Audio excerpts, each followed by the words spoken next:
Et donc, bonsoir à tous, je suis très contente d'être là et merci beaucoup de l'invitation du patronage laïque. Et donc ce soir, je vais vous parler d'une des propriétés les plus étranges et les plus fascinantes de la physique quantique qui s'appelle l'intrication. Donc avant de plonger dans le monde quantique, on va partir de notre monde, ici autour de nous, à notre échelle.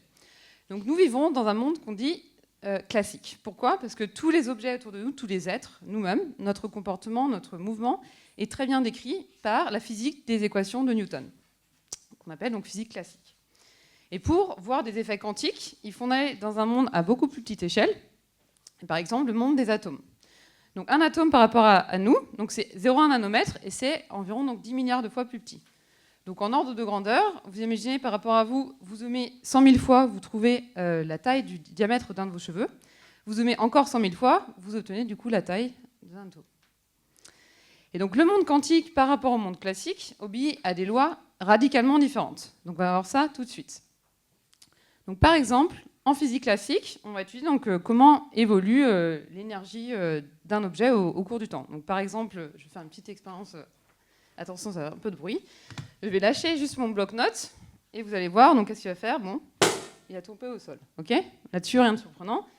Et donc, si je trace comment évolue donc, son énergie au cours du temps, ça va ressembler un peu à quelque chose comme ça. Donc, première observation, on voit que l'énergie varie de manière continue. Ok ? Donc ça, c'est vraiment inhérent à la physique classique. Donc maintenant, je vais répéter mon expérience. Donc, imaginez mon bloc-notes, je le lance exactement du même endroit, de la même hauteur, dans les mêmes conditions. Je vais obtenir exactement les mêmes résultats. Voilà, c'est ce qu'on observe. C'est totalement identique. Et pareil, donc je vais faire une troisième fois l'expérience. Là, vous commencez à comprendre. Donc, à chaque fois, on aura toujours la même chose. Donc, si on part exactement des mêmes conditions initiales, on va obtenir exactement les mêmes résultats. Et ça, c'est parce que la physique classique est déterministe. C'est-à-dire que si on connaît exactement les conditions de départ et tous les mêmes paramètres qui vont influencer sur notre système, on peut prédire exactement, avec certitude, comment son énergie va évoluer au cours du temps. Maintenant, on va faire la même chose en physique quantique. Donc là, je vais prendre une particule quantique, donc par exemple un électron autour d'un atome. Et maintenant, on va regarder comment évolue son énergie au cours du temps. Donc là, vous voyez qu'il y a une grosse différence. Donc au début, l'énergie est constante et tout d'un coup, l'électron va perdre de manière brutale en fait, de l'énergie. Il va rester sur un palier d'énergie et encore, il va redescendre comme ça. Donc ça, c'est inhérent à la physique quantique. En physique quantique, l'énergie des systèmes varie de manière discontinue, par saut. Et on appelle ça, du coup, dès que l'électron perd de l'énergie, on dit qu'il effectue un saut quantique. Et donc maintenant, si je répète mon expérience, qu'est-ce que j'observe ? Donc à chaque fois, l'électron va être sur le même palier d'énergie, sauf qu'il va descendre d'un palier à l'autre à des temps différents. Et encore, donc une troisième fois, je répète l'expérience, et à chaque fois que je répète l'expérience, je vais avoir des résultats différents. C'est-à-dire que le temps auquel en fait, l'électron va sauter, perdre de l'énergie, va changer. Et ça, c'est parce que la théorie quantique est une théorie probabiliste. C'est que là, elle va seulement pouvoir prédire combien de temps, en moyenne, l'électron va rester dans un palier d'énergie. Mais elle ne pourra jamais prédire à quel moment l'électron va décider de perdre de l'énergie. Et donc là, vous voyez vraiment la différence entre le monde de la physique classique et le monde de la physique quantique. Donc j'aime bien dire qu'en physique classique, vous pouvez penser comme l'énergie va varier comme un toboggan. Donc c'est toujours de manière continue. Vous descendez le toboggan à chaque fois, ça va toujours être la même trajectoire. Mais si vous êtes en physique quantique, vous descendez plutôt un escalier. Donc, et entre les marges de cet escalier, il n'y a rien. Donc vous ne pouvez pas vous arrêter. Et aussi, à chaque fois que vous descendez l'escalier, la longueur des marches va varier. OK ? Donc ça, c'est déjà un petit peu surprenant. Donc on ne va pas s'arrêter là.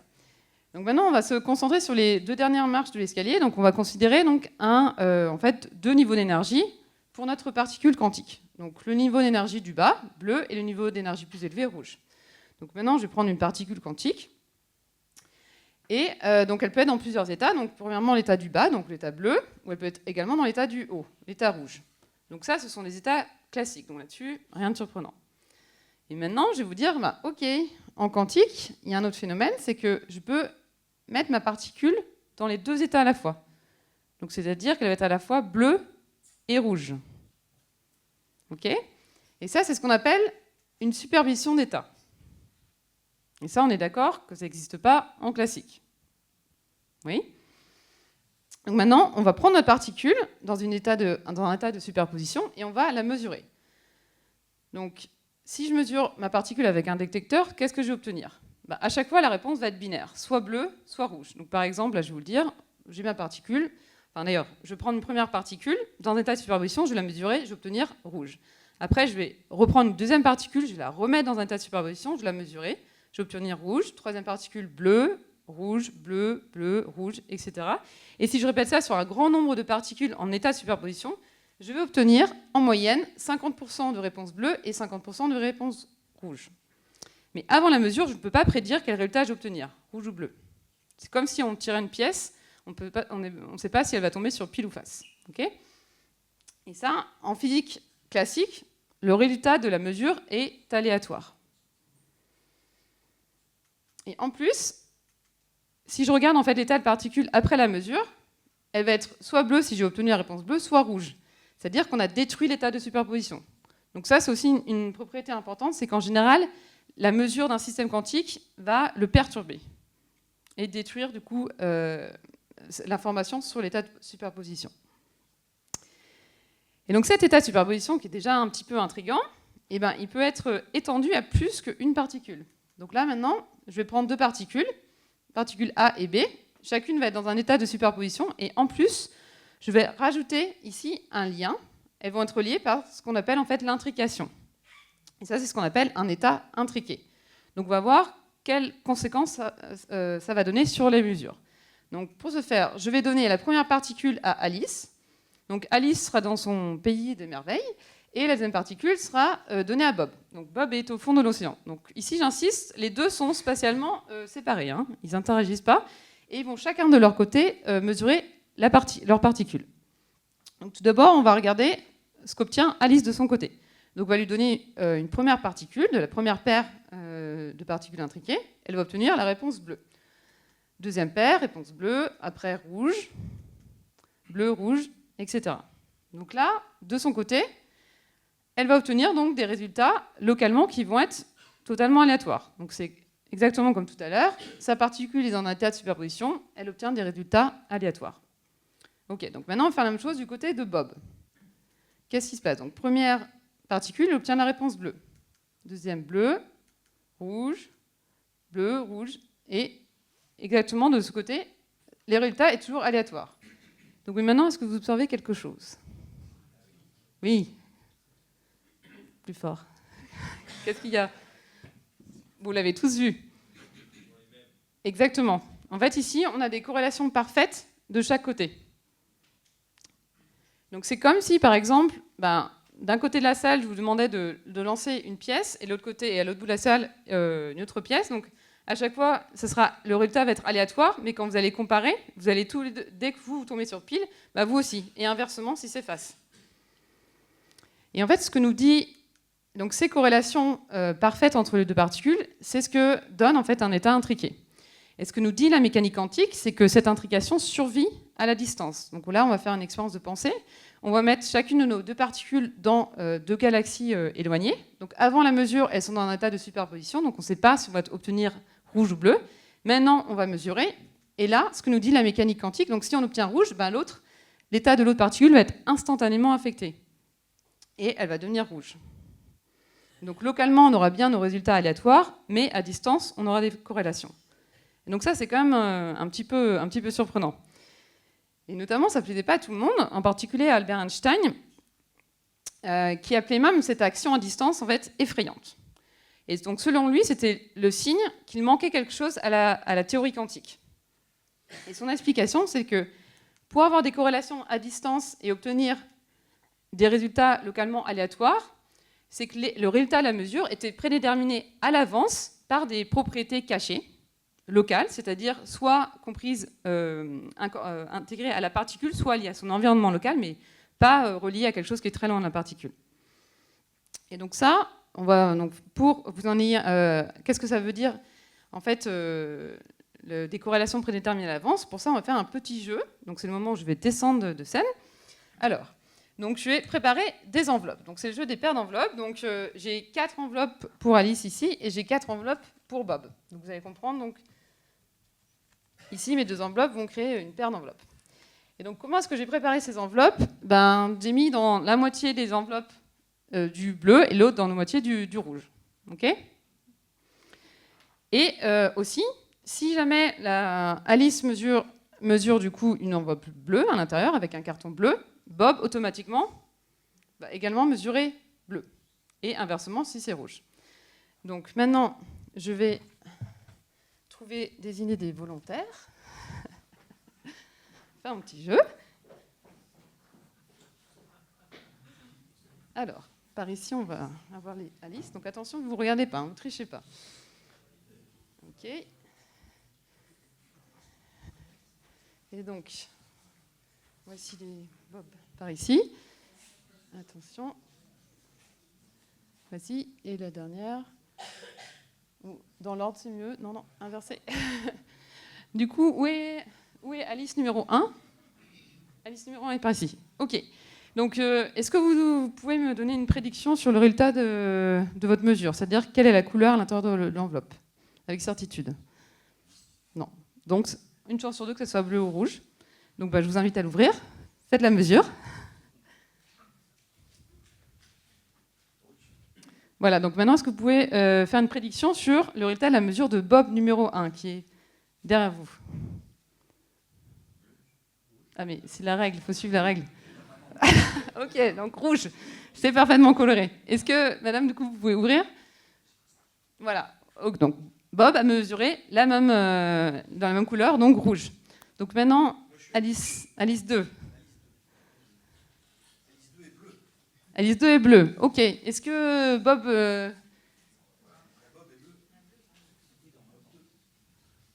Nickel. Donc maintenant, on va faire l'inverse. Est-ce que Bob, numéro 3, peut ouvrir son enveloppe? Ah d'accord, très bien. Bleu. Donc Alice 3. Bleu. Ah, c'est parfait, c'est merveilleux. Et du coup, le dernier Bob 4, qui est où? Par ici, oui. Rouge, du coup, ici, ça devrait être... Voilà. Donc, est-ce qu'on a fait un état intriqué? Ah, c'est toute la question. Non, parce que là, effectivement, là, il y a des variables cachées. Ah, Qui s'appelle... exactement. Donc, en fait, ici, vous voyez que localement, si vous n'avez pas comparé vos résultats entre Alice et Bob, vous avez l'impression que vos résultats étaient aléatoires. Donc, 50% de chance de voir rouge et 50% de chance de voir un carton bleu. Et en fait, en comparant donc les résultats, vous observez qu'il y a des corrélations, sauf que ces corrélations à distance, elles ont été préparées, en l'occurrence par moi, et le résultat de toutes les mesures se trouvait déjà dans mon ordinateur. Okay, sauf que vous, de votre point de vue, elles étaient cachées, donc vous n'avez pas l'information. Donc c'est ça en fait ce que propose Einstein, se dire, est-ce que juste on n'a pas l'information sur l'état de la particule, mais l'information se trouve là, donc soit directement dans la particule ou dans son environnement local. Et donc Einstein était en grand débat avec un autre physicien qui est Niels Bohr. Donc lui, son point de vue était que c'était pas pertinent d'essayer de comparer la physique classique avec la physique quantique, que la physique quantique était radicalement différente et que selon lui, la théorie était totalement complète. Il fallait juste accepter le fait qu'elle soit non locale. C'est-à-dire que dans certains cas, on peut avoir en fait des particules qui vont être intriquées et le résultat, la mesure sur une des particules va affecter l'autre, même si elles sont spatialement éloignées. Et donc ce débat a duré pendant plusieurs décennies, jusqu'à ce qu'un autre physicien, donc John Bell, donc arrive presque 30 ans plus tard, en 1964, avec un théorème et une expérience dans laquelle il propose de trancher entre les deux hypothèses. Donc qu'est-ce qu'il dit, John Bell? Il dit qu'il faut mesurer les particules de manière indépendante et ensuite analyser les corrélations entre les mesures. Donc ça, c'est ce qu'on appelle une expérience du test de Bell.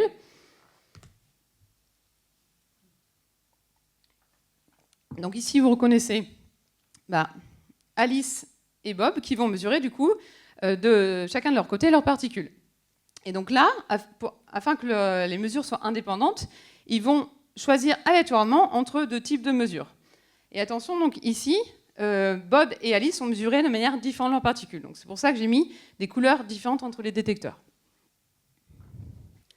Et donc après, une fois qu'ils ont mesuré toutes leurs particules, ils vont se rejoindre et calculer leurs corrélations. Donc ces corrélations, si par exemple quand Alice mesure sa particule rouge, si Bob mesure toujours sa particule rouge, la corrélation va être parfaite et donc le score généré sera très élevé. Et pareil, si Alice mesure une particule rouge et Bob toujours une particule bleue, là c'est ce qu'on appelle une anticorrélation, mais ça va aussi donner un score très élevé.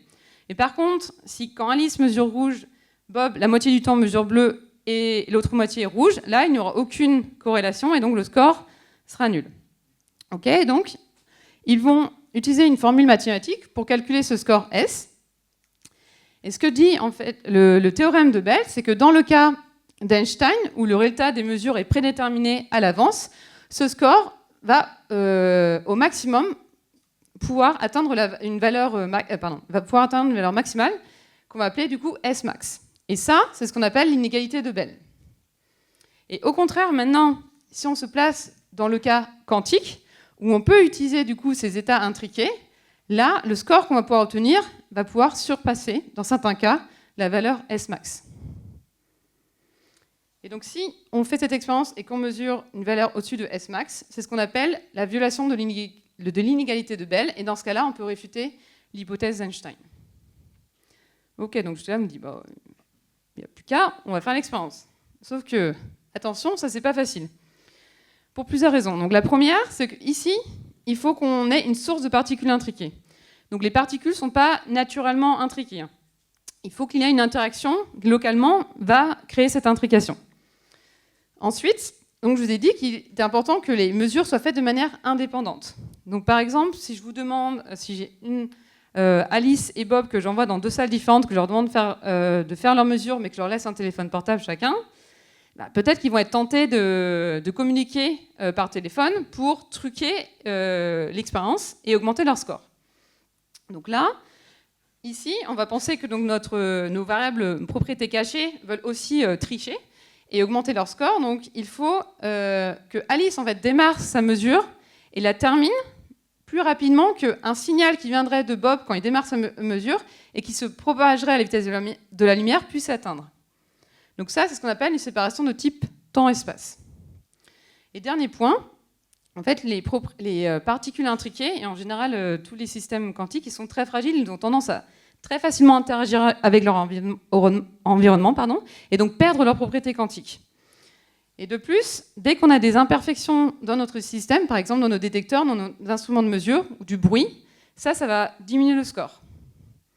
Donc c'est pour ça que ce type d'expérience est extrêmement dur à réaliser.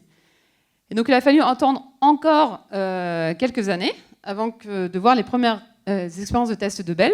Donc elles ont été réalisées par John Clauser en 1972, Alain Aspect, que vous connaissez sans doute parce que c'est un physicien français, et en 1982, et Anton Zeilinger en 1998. Donc là, vous voyez que ça s'étale quand même sur plusieurs décennies, et ça montre en fait la difficulté de réaliser de telles expériences. Et donc ces trois physiciens ont été récompensés il y a 2 ans par le prix Nobel de physique. Donc là, je vais devoir faire une petite aparté qui ne me plaît pas trop, parce que malheureusement, John Clauser s'est avéré être une personne qui est dans le déni au niveau du dérèglement climatique. Donc il a tenu des propos tout à fait inadmissibles. Et d'autant plus qu'il n'est pas du tout compétent pour parler du climat et de la planète. Donc voilà. Quand il parle de quantique, c'est OK pour l'écouter, mais au niveau du climat et de la planète, il faut vraiment écouter le GIEC. Donc je pense que s'il avait tenu ses propos avant de recevoir le prix Nobel, je ne suis pas sûre que le comité Nobel lui aurait toujours donné son prix. Voilà. Donc maintenant, c'était cette petite aparté. On va revenir à la physique quantique. Donc ces trois physiciens ont utilisé comme particules des particules de lumière, qu'on appelle des photons. Et pourquoi ? Parce que ces particules, on peut facilement les envoyer très loin. Et donc ici, on va utiliser comme état l'état de polarisation du photon. Donc la polarisation va définir la direction selon laquelle va vibrer le champ électromagnétique de la lumière.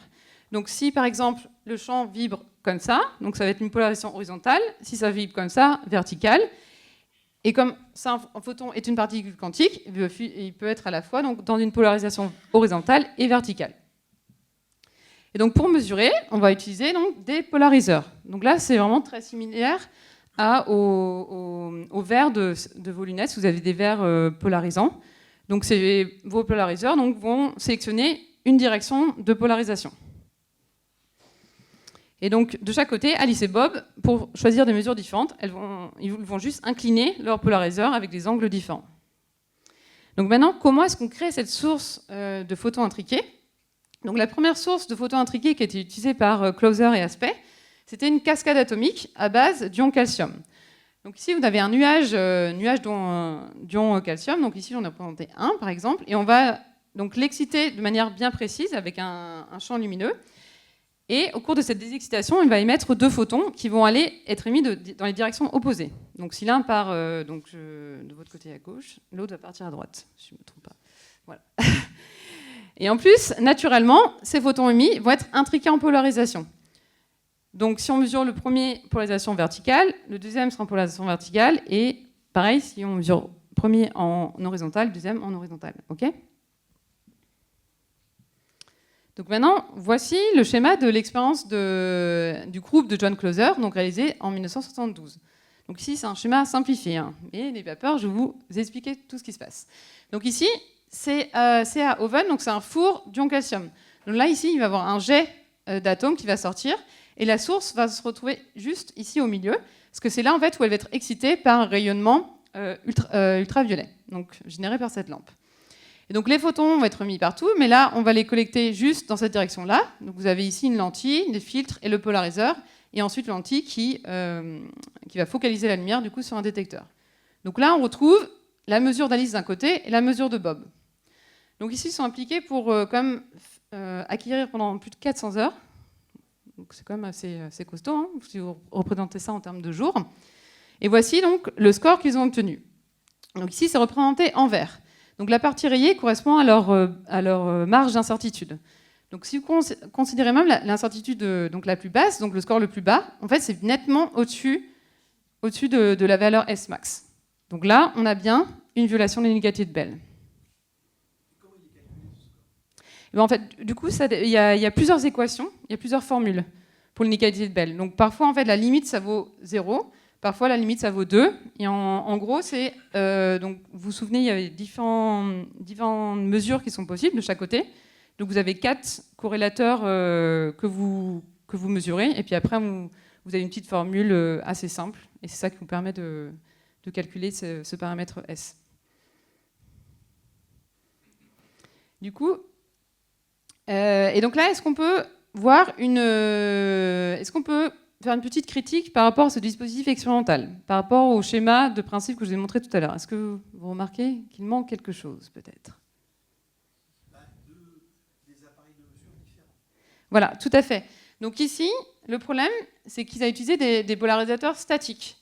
C'est-à-dire qu'à chaque fois, en fait, Alice va mesurer d'une seule façon, et Bob, pareil. Donc les mesures ne sont pas vraiment indépendantes. Donc pour se rapprocher au plus du théorème de Bell, il faut avoir changé entre les différents angles des polariseurs. Et donc là, c'est ce qu'a fait le groupe d'Alain Aspect en 82. Donc ici, ils avaient toujours la même source, donc avec les photons qui sont envoyés de chaque côté, et ils ont utilisé des commutateurs en fait. Donc ce commutateur, ce qu'il va faire, c'est que soit en fait le photon va partir tout droit, passer au niveau du polariseur et être détecté, soit il va être dévié, après réfléchi ici par deux miroirs, et arriver au niveau du polariseur et détecté ici. Donc on a bien de chaque côté 2 mesures pour Bob et 2 mesures pour Alice, avec du coup un basculement entre les différentes mesures. Et ça, tous les 10 nanosecondes. Donc est-ce qu'on vérifie bien la séparation de type temps-espace? Donc la séparation entre Bob et Alice, c'est 13 mètres. Le temps que met la lumière à parcourir 13 mètres, c'est environ 40 nanosecondes, donc c'est plus long que 10 nanosecondes. Donc là, c'est bon, c'est vérifié. Maintenant, co-obtenu de leur score. Donc ici, c'est représenté sur ce schéma. Et là, vous voyez en fait, que la barre est plus grande.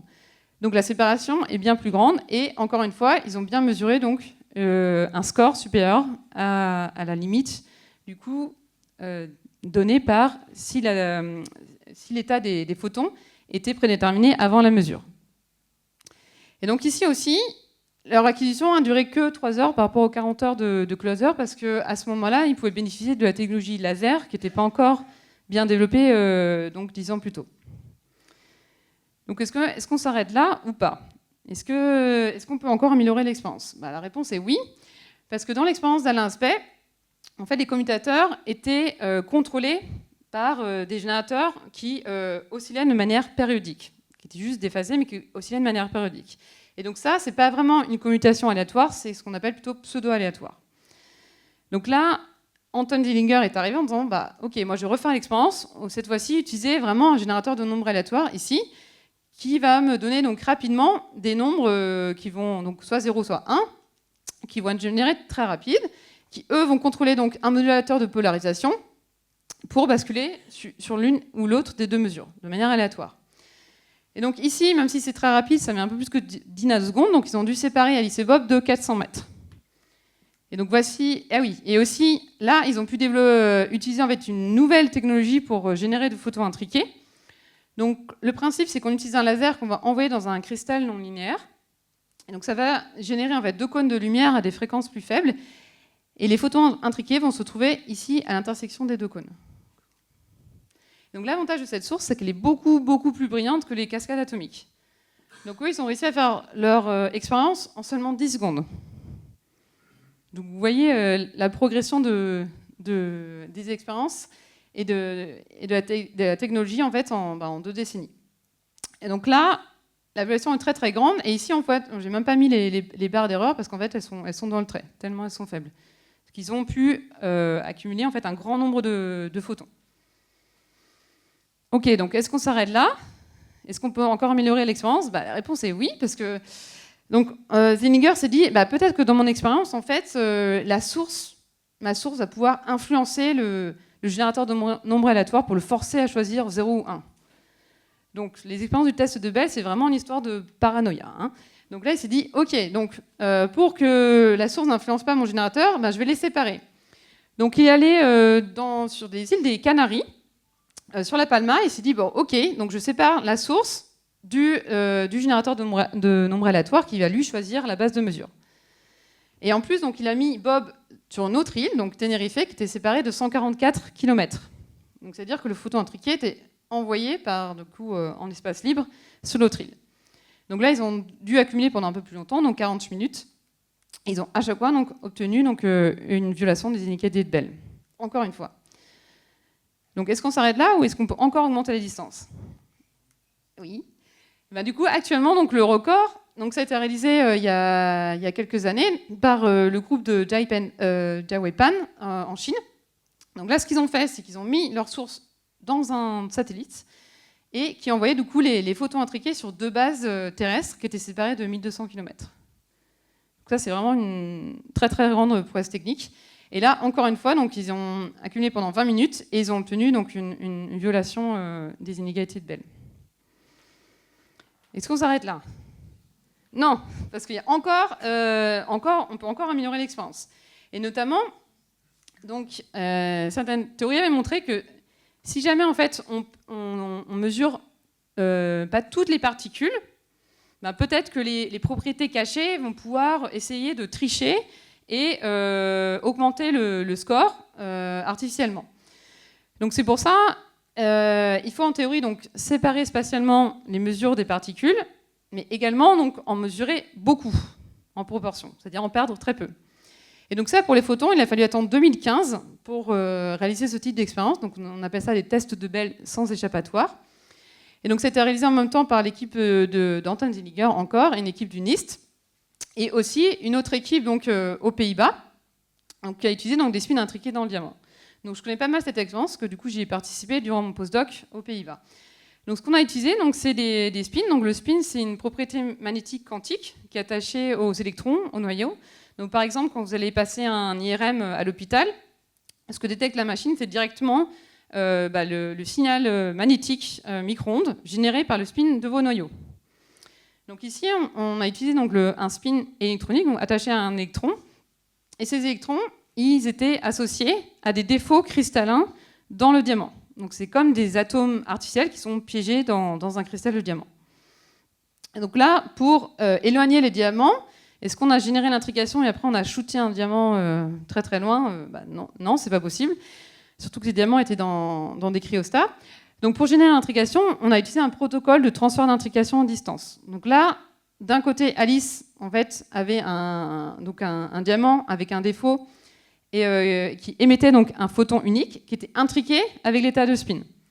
Ce photon, on l'envoyait dans une fibre optique ici, et de l'autre côté, Bob aussi faisait de même. Et en fait, on réalisait ici, au milieu, une mesure qui allait transférer l'intrication sur les photons sur les spins distants. Donc là, je vous dis qu'avant, pour l'intrication, on est obligé d'avoir une interaction locale pour la créer, mais on peut aussi la créer par ce type de protocole de transfert d'intrication. Ok ? Donc ça a été réutilisé un an après pour démontrer aussi une intrication à distance entre deux atomes. Et donc plus récemment, cette fois-ci, en utilisant des circuits supraconducteurs. Et donc là, à chaque fois, il y a toujours eu une violation très claire des inégalités de Bell. Donc là, est-ce qu'on peut conclure ? Oui, vous êtes convaincus, c'est bon ? Oui, il faut que je refasse une autre expérience, non ?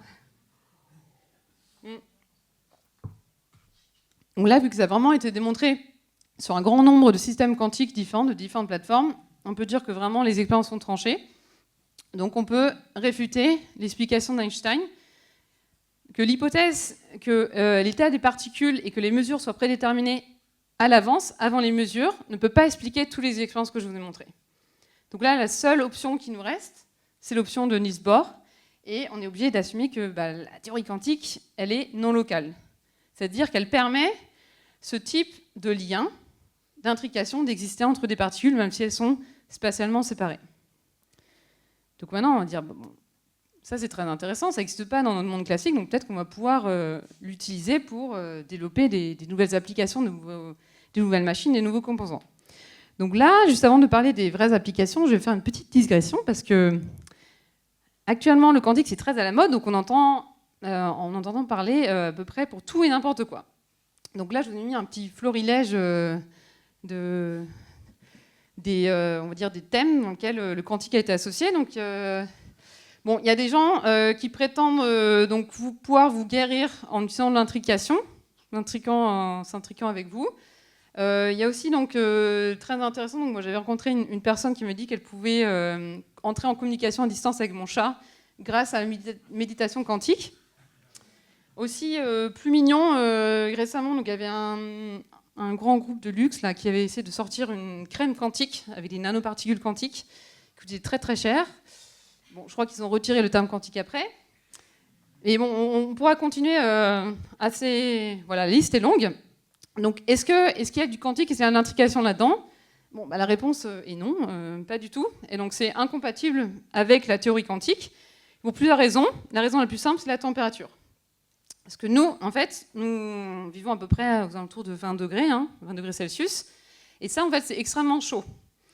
Donc, en physique, on utilise une autre échelle de température qui est l'échelle des degrés Kelvin. Et pourquoi ? Parce que 0 Kelvin, c'est le zéro absolu. Donc, c'est là où il y a moins de mouvement possible. Et donc, 20 degrés Celsius, ça correspond à 293 degrés Kelvin. Donc ça, c'est extrêmement chaud. Parce que pour observer donc des effets quantiques sur la matière, il faut refroidir extrêmement, très très basse température. Donc par exemple, on entend parfois l'argument de « Ok, nous sommes faits d'atomes et les atomes sont quantiques, donc nous sommes quantiques ».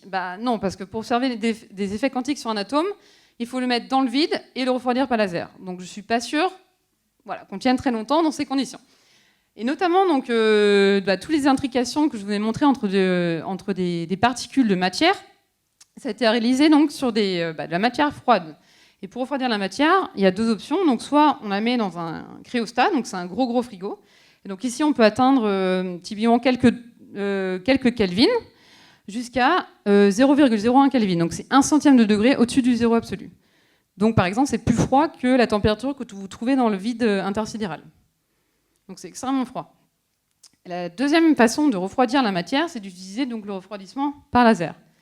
Donc vous voyez aussi, donc ça c'est un labo typique de physique atomique, et donc il y a absolument partout, et des fils partout, et donc on ne peut pas reproduire ça facilement dans notre garage. Voilà. Donc maintenant, qu'est-ce qu'on peut faire avec ces particules dans un état de superposition, dans un état d'intrication? Les physiciens ont dit, OK, donc d'habitude, quand on va coder l'information, on va coder sur un système classique qui peut prendre que deux valeurs, 0 ou 1. Donc par exemple, dans nos ordinateurs, ça va être la direction d'aimantation, qui soit suivant la direction haute, soit suivant la direction basse. OK ? Donc si on représente ça sur un globe terrestre, c'est comme si notre système classique pouvait soit pointer vers le pôle nord, soit vers le pôle sud. Il n'y a que ces deux positions qui sont autorisées. Maintenant, si on passe sur un système quantique, là, il peut prendre donc l'état 0, 1, 0 et 1, et en fait, toutes les valeurs entrent. Donc si je représente ça sur mon globe, il peut aller vraiment absolument partout sur le globe. Donc c'est-à-dire, pour représenter ce système quantique, par analogie avec la Terre, en fait, on va devoir donner la latitude et la longitude. Donc là, vous voyez qu'il y a déjà plus d'informations qui sont nécessaires pour décrire ce système. Donc ça veut dire qu'on va pouvoir coder plus d'informations dessus. Et donc ça, en fait, la possibilité de contrôler en fait, les propriétés purement quantiques de ces systèmes, ça a donné lieu à un nouveau domaine de recherche qui s'appelle les technologies quantiques. Et donc là, il y a 4 piliers en général pour les technologies quantiques. Tout d'abord, les communications, la simulation, le calcul et les capteurs. Donc on va démarrer avec les communications. Donc le principe des communications quantiques, c'est de propager l'information entre deux points distants en utilisant de la lumière quantique. Donc par exemple, nos photons uniques. Donc un des exemples dont je vais vous parler, c'est la cryptographie quantique. Parce que si vous voulez en fait communiquer avec quelqu'un en envoyant des messages secrets, c'est-à-dire que vous ne voulez pas que les voisins soient au courant de vos messages, vous avez besoin d'une clé de chiffrement. Et le problème, c'est comment en fait entre donc vous et la personne distante avec laquelle vous voulez communiquer, avoir la même clé de chiffrement de chaque côté. Et notamment, il faut que cette clé soit aléatoire. Parce que si vous n'avez que 1, 1, 1, 1, votre voisin va pouvoir facilement décoder votre message. Et c'est là qu'on peut réutiliser en fait, nos paires de photons intriquées. Donc le protocole de distribution de clés de chiffrement, distribution quantique de clés de chiffrement, en fait, est donc très similaire au test de Bell. Donc à chaque fois, Alice et Bob vont choisir aléatoirement entre deux mesures, parce que là, en fait, ils vont choisir le même type de mesure de chaque côté. Donc, ils vont mesurer un grand nombre de particules, de photons. À chaque fois, ils vont obtenir un résultat aléatoire, et après, ils vont s'appeler au téléphone. Pourquoi ? Ils vont communiquer sur quelle mesure ils ont utilisée. C'est-à-dire que s'ils ont utilisé une mesure différente, par exemple M1 et M2 ici, donc ils vont juste jeter le résultat. Mais s'ils ont tous les deux utilisé M1, pour par exemple la paire N, là ils savent exactement qu'ils ont obtenu le même résultat, vu que leurs photons étaient intriqués. Et ce résultat, ils ne vont pas le communiquer par téléphone, parce que c'est ça qui va constituer leur clé de chiffrement. Parce que le résultat qu'ils ont obtenu, c'est un résultat aléatoire. Et ce qui est intéressant, c'est que ce type de protocole, en principe, il est robuste contre les espions. Parce qu'un espion qui va essayer soit de piquer l'une des deux particules et la mesurer, le problème, c'est qu'il ne sait pas dans quelle base de mesure le photon va être mesuré. Et donc, en physique quantique, quand on va essayer une seule mesure, on ne va pas pouvoir récupérer toute l'information sur notre système. Et comme je vous ai dit tout à l'heure, dès qu'on va faire une mesure sur notre système, on va détruire une partie de son information. Et donc ça implique qu'il est impossible en physique quantique de cloner un système. Ce qu'on appelle le théorème de non-clonage. Et donc, dès qu'il y a un espion qui va être potentiellement sur le canal de transmission, il va générer des erreurs, il va générer du bruit, et ça pourrait être détecté par Alice et Bob. Donc maintenant, quels sont les enjeux, quelles sont les difficultés pour obtenir en fait, des communications quantiques qu'on puisse utiliser, qui marchent en fait, à notre échelle. Donc là, un des gros enjeux, c'est le taux de transfert d'informations. Parce que c'est comme pour Internet, vous ne voulez pas avoir un Internet qui soit lent, là, le problème c'est qu'actuellement c'est quand même assez lent. Et une des raisons pour ça, c'est que les photons, on les perd parce qu'ils sont absorbés, par exemple, lors de la propagation dans l'air ou dans les fibres optiques. Et contrairement aux télécommunications classiques, vous utilisez par exemple pour Internet, si jamais elles sont codées avec un laser qui va être soit on ou off, donc si jamais vous perdez un petit peu d'intensité, vous allez utiliser un répéteur donc qui va amplifier le signal. Donc c'est par exemple, on en trouve plusieurs entre du coup l'Europe et l'Atlantique les États-Unis pour les communications transatlantiques. Mais en physique quantique, je vous ai dit qu'il y a le théorème de non-clonage, donc on ne peut pas en fait amplifier notre signal, c'est pas possible. Donc là, il faut qu'on développe des répéteurs quantiques. Et ça, c'est encore quelque chose qui existe pas. Oui. En fait, comment est-ce que Alice et Bob, il y a des particules qui sont des photons qui sont émis, donc le numéro 1, le numéro 2, le numéro 3, comment est-ce qu'ils s'accordent sur le rang d'un photon en imaginant qu'à un moment il y en a un qui soit détourné ou qui soit perdu? Est-ce qu'il y a une horloge? Oui. On sait qu'au temps T on a le 0, T plus une seconde, j'ai une bêtise, hein. On a le rang 1, le rang 2, etc. C'est ça qui leur permet de savoir M1, M2, etc. Oui, tout à fait, en fait. Par exemple, comment vous faites ça? Vous allez, au lieu d'utiliser un laser continu, vous utilisez un laser pulsé. Donc à chaque fois, vous savez que chaque impulsion va arriver tous les temps de nanosecondes, temps de microsecondes. Et donc à chaque fois, en fait, vous attendez d'attendre votre photon. Mais de temps en temps, votre photon, il ne va pas arriver. Donc en fait, il faut aussi s'appeler pour dire, est-ce que tu as détecté un photon? Ah, moi non, bon, du coup, on jette. Donc, mais les protocoles de synchronisation sont très très importants, en fait, pour tout ce qui est communication quantique. Ok, donc maintenant, deuxième application, la simulation quantique. Donc là, le principe de la simulation quantique, c'est d'utiliser donc des systèmes physiques quantiques pour simuler des systèmes physiques complexes. Et ces systèmes physiques complexes sont difficilement simulables sur nos ordinateurs classiques, actuels. Et pourquoi? Ce que je vous ai dit tout à l'heure, qu'un système quantique, il faut beaucoup plus d'informations pour le décrire. Donc dès que vous voulez, par exemple, simuler une molécule avec un grand nombre d'atomes, un grand nombre d'électrons, la quantité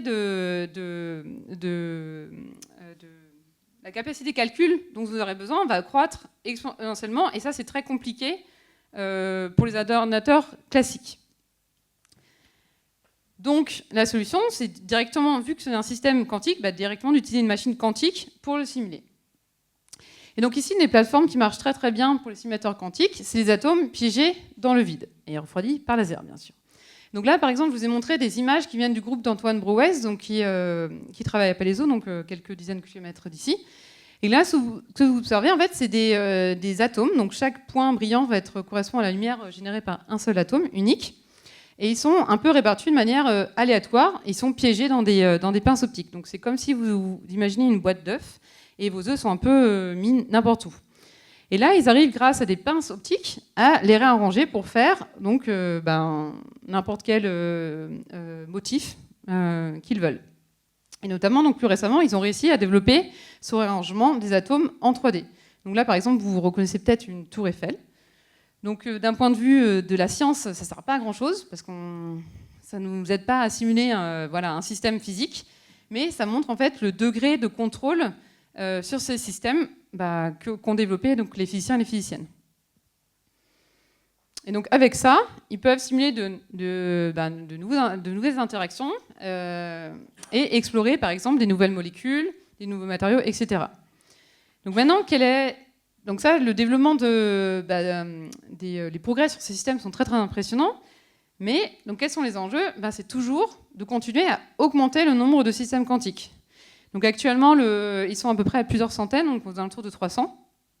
Et c'est toujours d'aller plus gros, pour pouvoir du coup simuler des systèmes de plus en plus complexes. Et notamment, la difficulté, c'est que plus vous augmentez la taille de votre système, plus potentiellement vous aurez du mal à le contrôler, plus il y aura des erreurs.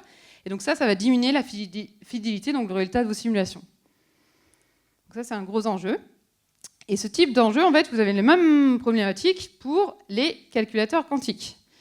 Donc je suppose que vous avez déjà entendu parler des ordinateurs quantiques, c'est très très à la mode. Donc là, ici, le principe, c'est que l'ordinateur quantique, grâce du coup aux propriétés quantiques, va pouvoir réaliser certaines tâches, certains algorithmes de manière extrêmement plus rapide qu'un ordinateur classique. Et en général, donc, je n'aime pas utiliser le terme ordinateur quantique, je préfère le terme calculateur quantique, parce que ces ordinateurs, ces machines ne vont pas remplacer nos ordinateurs ici, en fait. Ils vont juste être efficaces pour certaines tâches bien précises. Donc, notamment donc, liées à certains algorithmes précis. Et donc, dans ce domaine, un système quantique qui marche très bien sont les circuits supraconducteurs. Donc là, ces circuits, en fait, ils vont créer ce qu'on appelle des atomes artificiels, donc qui sont constitués de plein d'atomes, mais qui ont quand même des propriétés quantiques. Et donc, par exemple, ici, sur cette puce-là, peut-être que vous ne voyez pas trop, mais en fait, il y en a 4 atomes artificiels ici. Ils ont la taille de à peu près le micron. Et donc, actuellement, donc, on est à quelques centaines en fait, de ces systèmes, de ces circuits quantiques en interaction contrôlée. Et notamment, en fait, il y a beaucoup de pression de tous les groupes des géants du numérique. Oui. Du coup, quels sont... Donc là, même si les progrès ont été vraiment fulgurants et c'est très impressionnant, parce que voilà, il y a 10 ans, on était à peu près à 10 systèmes intriqués, pas plus. Donc là, on a passé plusieurs centaines, donc c'est vraiment très impressionnant et très stimulant. Mais voilà, le problème, c'est toujours qu'il faut réussir à augmenter en fait, le nombre de systèmes quantiques, parce que même si on a quelques centaines, pour un physicien, une physicienne, c'est quand même beaucoup. On peut vraiment faire des choses très intéressantes avec. Mais pour les applications, c'est un peu limite. Donc il faut augmenter ça. Et notamment, la grosse difficulté, c'est de réussir à corriger en fait, les erreurs. Parce que dans le monde quantique, on ne peut pas utiliser en fait, les protocoles habituels de correction d'erreurs avec une redondance de l'information. C'est notamment lié au théorème de non-clonage. Et le dernier pilier, donc on en a un peu moins parlé, mais c'est donc le pilier des capteurs quantiques. Donc ça, les capteurs quantiques, ça marche assez bien. On en a plusieurs qui sont déjà sur le marché, que vous pouvez acheter si vous avez beaucoup d'argent. Et notamment ici, je vais vous montrer donc, 2 exemples particuliers. Donc le premier, c'est les magnétomètres avec un spin unique dans le diamant. Donc c'est les mêmes spins associés aux défauts cristallins dont je vous ai parlé tout à l'heure. Donc là, par exemple, ce type de magnétomètre est utilisé à Montpellier, juste dans le labo à côté. Donc c'est vraiment dans mon équipe, donc notamment le groupe de Vincent Jacques. Donc là, ils utilisent donc une pointe de microscope à force atomique en diamant. Donc ça ressemble à quoi? C'est comme un petit diapason qui va venir osciller et qui va réussir à sonder en fait la rugosité d'un matériau à des échelles du nanomètre. Okay, donc, et en plus, dans ce diamant, on va créer un petit défaut, un seul, qui aura du coup ce spin électronique qui va pouvoir mesurer le champ magnétique. Et de cette manière, en fait, on arrive à faire des cartographies magnétiques des matériaux aux échelles du nanomètre. Et donc, un deuxième type de capteur aussi qui marche très bien, c'est les gravimètres à atomes froids. Donc là, ce gravimètre, il est développé pas loin d'ici, en fait, au laboratoire du CIRT à Paris. Et donc, vous voyez ici, à l'intérieur, en fait, il y aura une fontaine à atomes. Donc, les atomes vont être jetés et ils vont redescendre sous le champ de gravité. Et vu qu'ils sont extrêmement sensibles, ils peuvent réussir donc, à mesurer donc, des différences du champ de gravitation. Donc, par exemple, les meilleurs gravimètres à atomes, ils arrivent à avoir une différence de hauteur de quelques dizaines de centimètres. Donc, c'est extrêmement précis. Et par exemple, à Montpellier, j'ai des collègues donc géologues qui, eux, utilisent ce type de gravimètre. Ils partent sur le Larzac et ils étudient du coup les circuits d'eau en fait, sous la roche, parce que c'est extrêmement précis.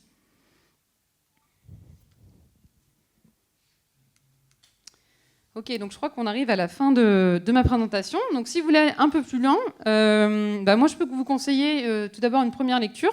C'est celle de Julien Bobroff, donc, qui est un physicien théoricien qui, depuis quelques années, s'est spécialisé dans la vulgarisation scientifique.